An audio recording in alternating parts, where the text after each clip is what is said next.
Փաշինյանը ասում է, որ ես չլնեմ, ես կլնի։ Իսկ ասում ես, որ դու լնես, ինչ կլինի։ Ասում ես, որ դու լնես անկլավները հանձնելու ես։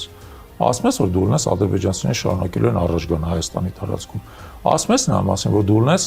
կարող ասենք օրինակ 1918 թվականի դեպքերը ճանաչվեն ադրբեջանցիների ցեղասպանություն։ Ասում ես նրա մասին, որ Արցախի հարցը բացարձակ փակվելու է եւ արցախցիները որևէ հույս չեն ունենալու որևէ վերադարձի։ Դեպ այդ մի բանը ասում է։ Ասում ես նրա մասին, որ ադրբեջանցիները փորձել են վերաբնակվել Հայաստանում, աստիճանաբար ներսից ական դառնալով Հայաստանի Հանրապետության ներսում։ Ասում ես այդ ամեն ինչի մասին, որ այդ լինելու այն դեպքում, եթե դու լինես։ Չես ասում, չէ՞։ Ոնց որ այն ժամանակ ասում էր, որ Արցախի դեօկուպացիա ես անելու, բայց խաբեցիր, հիմա էլ ասում ես, որ եթե ես չլինեմ, պատերազմ անելու, բայց եթե դու ըլնես, լինելու է Հայաստանի օկուպացիա առանց պատերազմի։